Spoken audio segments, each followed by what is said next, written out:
After Brexit, the UK stands in isolation with regard to European economic, trade and travel agreements. After leaving the European Union, the country is now neither a member of the European Economic Area nor of the European Customs Union. The same applies to the Schengen area, the largest visa-free zone in the world, although they have never been a member of that one. But before I continue, don't forget to join me today at 6 p.m. CET, that's 5 p.m. in the UK, for my live stream. I'm looking forward to see you there.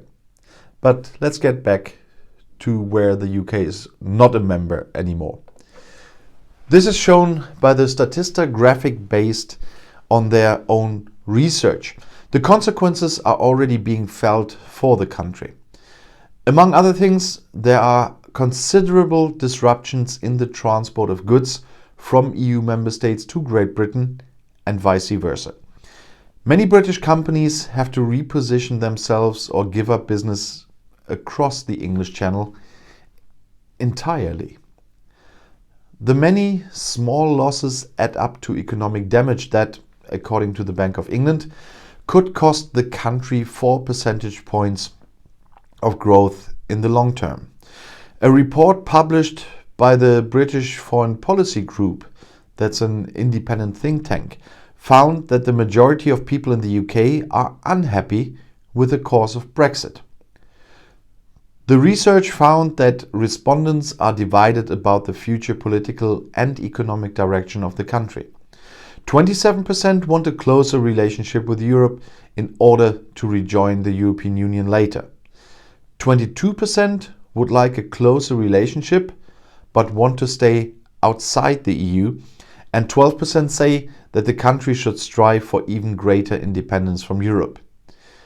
A good year after the UK officially left the EU, British institutions are still poorly equipped for Brexit. This is revealed in a report by various British think tanks. The experts do not see this as a teething problem, but rather a long-term problem. According to a report by several British think tanks, the institutions in Great Britain are still poorly equipped for Brexit even a year after the official exit from the EU, not to mention the time since the referendum. There are problems, among other things, with trade, environmental protection and the fight against crime, according to the analysis. The opportunities for trade were severely restricted by Brexit. The UK does not have the physical or IT-based infrastructure to trade in its new relationship with the EU, according to one of the assessments of the expert report. As a result, the country is dependent on transitional regulations. In addition, institutions are not adequately trained in many areas in which the country has regained competences from the EU. London has turned its back on the European Environment Agency, but the British Environmental Protection Agency has not yet even started to work. This means that the country currently lacks an institution that can enforce compliance with environmental protection laws. British authorities that were supposed to take over former EU tasks are also not adequately equipped with staff, money and skills. This is particularly evident in the fight against crime. The police and border protection authorities would have to forego access to important databases. But also in other areas, such as the chemical industry and aviation, there is still a long way to go before new British supervisory authorities have achieved the level of expertise of their counterparts in the EU. And then there are the issues that were left out in the Brexit negotiations or postponed into the future. For example, a review is planned for cooperation on energy issues. This has been linked to how well the fisheries agreements are working. The experts concluded that Brexit was driven by the desire for regulatory autonomy at all costs. However, the country is unlikely to be able to deviate from EU standards in the medium term. The UK is too dependent on trade with the EU, they say. In addition, international law and conventions limit the scope for action. And in addition, deviating from the European standards would likely be detrimental to British companies, as Brussels is a pioneer in setting global standards. The report shows that the challenges that the UK is facing after the end of the transition period are not mostly teething problems, said, for example, Professor Hussein Qasim of one of these UK think tanks.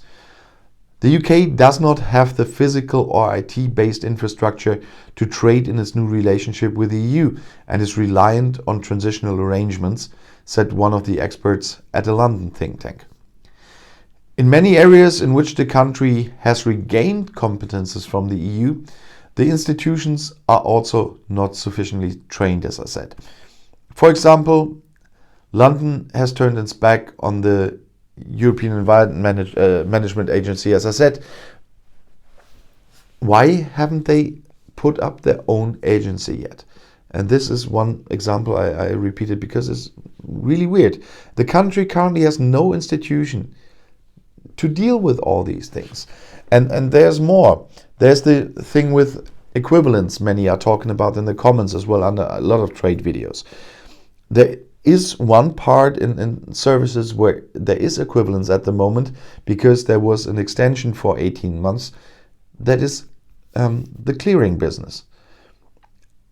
And I read some interesting articles in the Financial Times and stuff like this, how London is trying to keep that and is quoting a judgment from the ECJ from the time when the UK was a member, when the EU tried to move that around a bit within the EU. But that judgment is not valid anymore for the new situation. The UK is not fighting as a member against the moving of more clearing to the Eurozone from the UK. So from one member to another, that was the situation with the ECJ that time. It's fighting as a third country to keep it. And that won't happen. After the transition period is over, the clearing business will be done inside the EU.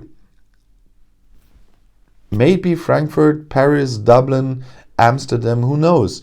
But until 2023, that will be shifted to the EU. Nobody should believe that that will stay in the UK much longer. That is enough time for EU financial places to set up everything they need for doing it. And that's the reason why the governor of the Bank of England warned about this, although they're coming up with a fight for it and even go to court for it.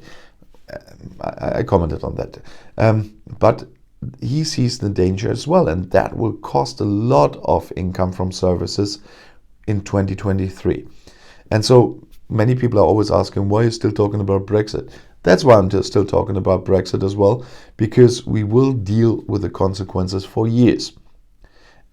And if you want to stay informed, please subscribe to my channel and to my other channels. I'll see you in my next video. Auf Wiedersehen.